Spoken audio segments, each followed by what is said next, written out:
Friends, welcome to another vlog. இது வந்து Friday நேற்று மார்னிங் எடுத்த vlog தான். நேற்று வந்து சிம்பிளாக பூஜை பண்ணிவிட்டு ஏன்னா வந்து கொஞ்சம் கோல்டு காஃப் இருந்துச்சு. ஸோ முடிஞ்ச வரையும் நான் தேர்ஸ்டேவே வந்து விளக்கு எல்லாமே வாஷ் பண்ணி வச்சுட்டேன். ஸோ நேற்று காலையில் வந்து நம்ம விளக்கெல்லாம் ஏற்றிட்டு ஊதுவத்தி கற்பூரம் காமிச்சு சிம்பிளாக முடிச்சாச்சு. அப்புறம் கொள்ளு ரெசிபீஸ் பண்ணலாம், ஏன்னா கோல்டுக்கும் நல்லது. நிறைய நாளாக கொள்ளு வந்து வீட்டில் இருந்துச்சு. நாங்கள் இப்போ ஊர்லேருந்து வந்தப்புறம் எல்லாம் வந்து அரேஞ்ச் பண்ணப்போ தான் தெரிஞ்சது இதை வந்து நிறைய நாளாக இருக்குது அப்படின்ட்டு. ஸோ கொள்ளை வந்து நான் குக்கரில் ஒரு 6-7 விசில் விட்டு வேக வச்சு எடுத்துக்கிட்டேன். நான் முன்னாடி வந்து ஊற வைக்கல, அப்படி ஊற வச்சுருந்தா இன்னும் நல்லாவே வந்து நம்மளுக்கு வெந்து வந்திருக்கும். ஸோ அதுக்கப்புறம் அந்த தண்ணி எடுத்து ரசத்துக்கு எடுத்துக்கிட்டேன். ரசத்துக்கு எல்லாம் ப்ரிப்பேர் பண்ணி வச்சுட்டு இந்த தண்ணியை மட்டும் லாஸ்ட்டாக ஊற்றிட்டு மறுபடியும் அதை தாளிச்சிட்டேன். நீங்கள் முன்னாடி ஊற வச்சிங்கன்னா இன்னும் நல்லா ஸ்மூத்தாக அது வெந்துடும். நான் அப்போவே டைரெக்டாக பண்ணதுனால கொஞ்சம் வேகலை. ஸோ மறுபடியும் வந்து நம்ம இந்த தாளிக்க போடுவோம் இல்லையா, அதெல்லாம் போட்டு மறுபடியும் விசில் விட்டேன். வெங்காயம், தக்காளி, பச்சை மிளகா, பூண்டு இதெல்லாம் போட்டுட்டு மறுபடியும் விசில் விட்டேன். இப்போ ஓரளவுக்கு வெந்துடுச்சு. அதுக்கப்புறம் நம்ம கடைஞ்சிட்டு மறுபடியும் இன்னொரு முறை தாளிச்சிடணும். இந்த மெத்தடில் தான் நான் செஞ்சுருந்தேன்.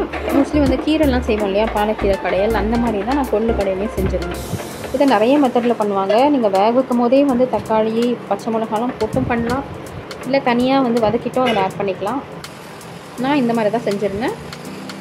அதுக்கப்புறம் தனியாக தாளிக்க என்கிட்ட வடகம் இருந்துச்சு, தாளிப்பு வடகம், அதையும் ஆட் பண்ணி நல்லா கடைஞ்சிட்டு தாளித்து விட்டாச்சு.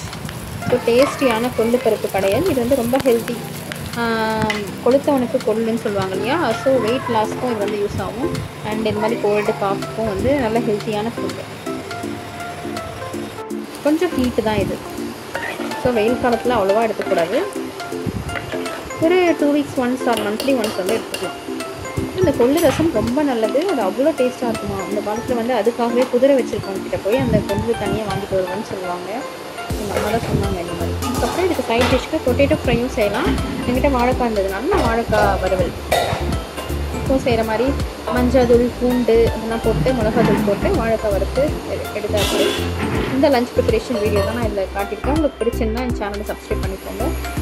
உங்களுடைய ஃபீட்பேக்கை கமெண்ட்ஸில் சொல்லுங்கள். மறுபடியும் இன்னொரு ப்ராப்ளம் பார்க்கலாம். ஆக்சுவலாக வந்து நான் பூஜை பண்ணப்பறம் க்ளோஸ்அப்பில் அந்த சாமி ஃபோட்டோஸ்லாம் ஒரு வீடியோ எடுத்துருந்தேன். பட் அந்த கிளிப்பிங் வந்து மிஸ் ஆகிடுச்சு. மறுபடியும் நான் நெக்ஸ்ட் வீக் ஆட் பண்ணுறேன். தேங்க்யூ ஃபார் வாட்சிங்.